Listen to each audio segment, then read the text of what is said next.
Good evening and welcome as we join you right here on MTV Sports on another Tuesday evening as we join you with Cafe Colombo.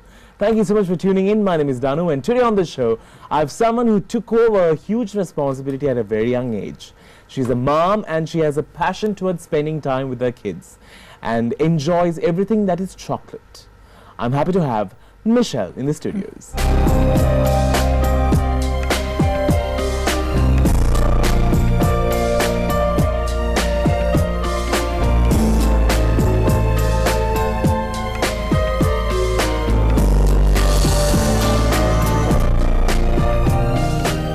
So I have Michelle Gunasekara in the studios right here on the Cafe Colombo set, and thank you so much for tuning in and thank you so much for being here. You're welcome. Alright, so she's happy and pregnant these days, so she's feeling a bit uncomfortable. Well, you know how shoots go, we just make them go through trauma at times. She has been going through trauma with me. True. So I said it before, you might grumble and show it off on your face. Yeah, that's good. Good that you pointed it out first. Alright, now being an editor and being someone who is in this entertainment, social kind of an environment, you must be a very chatty, talkative person to sort of get through life. But you're not. No, I'm not. Quite the opposite. But Yeah. I guess I was worse when I was in school. Always. Quiet. Really? Yeah. Teachers might have loved you. Yeah, they did. The pet.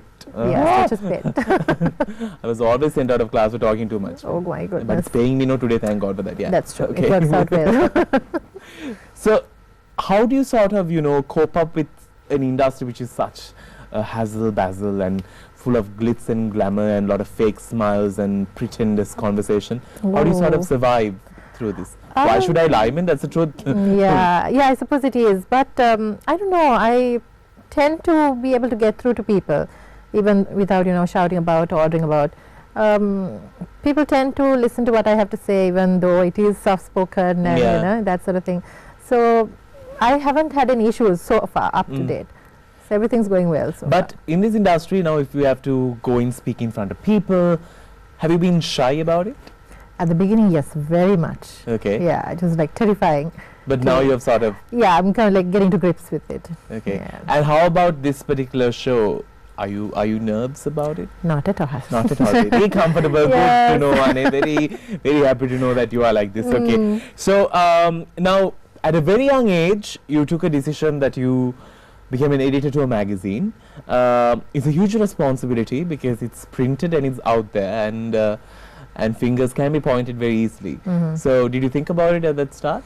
I did, but I felt the need was greater at this time because when we were in school, we did not have a teen magazine dedicated to the youth, to highlight the youth, bring them out into the open, even just idle gossip. We had to, spend money on international magazines. Yeah. So from those days, I thought, okay, there is something that's needed. So that's why I thought, okay, for the youth, why not we step up and take control of it and give them something to read, something different. Yeah, but at the same time, Michelle, today if you do go to any shopping mall or to any place where you want to pick a magazine, if you go to the shelf, there are so many and so many that you tend to wonder whether there are actually enough people to read so many magazines out there.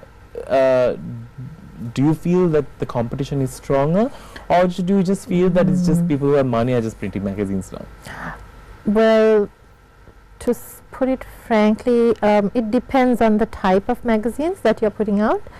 I mean, if the magazine has quality reading and good content and things that people can value and get something out of it, I think definitely there will be a sale.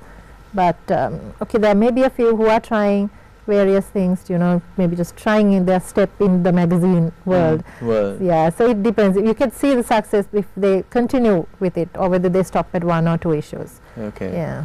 What was your dream? What did you want to be when you were in school? Because you have been quite sporty back in your days. Yeah. Swimming. Yeah, I was heavily involved in swimming.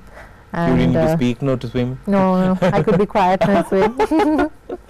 Yeah, but I always wanted to be a writer. Okay. Yeah, so that was, I used to love writing, love reading from small days. So I think sort of like, coupling with the magazine was sort of like getting into that but also giving something back without just writing. Mm. Yeah, so So are you planning on doing something with your writing skills, like a book or something like that? not right at the moment because I have my hands full. Of course. Yeah. And your stomach is also full. That's true. So maybe later on when things quieten down a bit, I might have a go at it. Okay. Yeah. So now I asked about your professional life at the age of 23, taking up such decisions. But at the age of 23 again, right, that you took a decision to get married. Mm. Mm. It was a love marriage? Yes, it was. I must say they're so much in love that she doesn't even have one profile picture of her alone. You stalked my Yeah. Facebook. I do, because shows like this I need to do this, no people. But I only stalk you for this, and later on I Okay. forget about you. That's I don't good. stalk after that. Okay. But now tell me about this love affair. When did it start? It started actually 10 years back. Yeah, and we met in 2002, and love at first sight. Fell flat. Flat on my face. Yeah. So it was good. It was very nice. You know, the families were good, and you know everything went off well. So we're actually celebrating our 7-year wedding anniversary next week. Wow. Okay. Yeah. So it's really nice. Great. And today, 10 years down the line, and you are expecting your third child. How does it see? How do you feel? Because I'm sure if you compare yourself with your other classmates, you're a bit too far ahead. No, not necessarily. I mean, most of them have kids. Yeah. Most of them have 2 kids. You know, we are kind of like all on On the- par. yeah. Yeah. So it's But initial start, you'd have been a bit of a record-breaking girl. actually no, there were 2 or 3 who got married before me. Really? Yeah. I'm telling you, these girls at times these days, I'm shocking. Development. Yeah. The quiet ones, I'm telling you, the quiet ones are the dangerous ones. I'm sure you know that. The ones no. who read like the books and wait in a corner and always Okay, end I'm up right here then. yeah, I know. End up being the teacher's pet. Then you see all these ones just mushering out from nowhere. We blossom. Blossom is a good word. Okay. Okay. Now this addiction towards chocolate, is it only Oh. during your pregnancy or is it always? No, it's always. It actually reduced during this pregnancy. Really? I hope it lasts. But your body is something, if you're a swimmer, your body is already toned to a very high metabolism. You can just... Yeah, but that was during school days because after that we didn't tend to like do much swimming. You know, it was only during the peak time that we were into swimming. Now we just go, you know, just for the relaxing swim on and off. But other than that, no. Nothing. All right.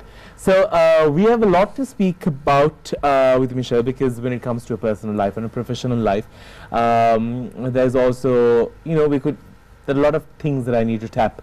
But to go hand in hand with her, I have another very interesting person coming. He just served a sandwich that's a bit too hard for him to eat, as I just worded a few minutes ago, because he has just hands everywhere. It makes me wonder, how does this boy actually go to sleep, knowing the fact that he has to wake up in the morning to such a rush? But he tends to enjoy it, and he has made him sort of blossom out in different ways.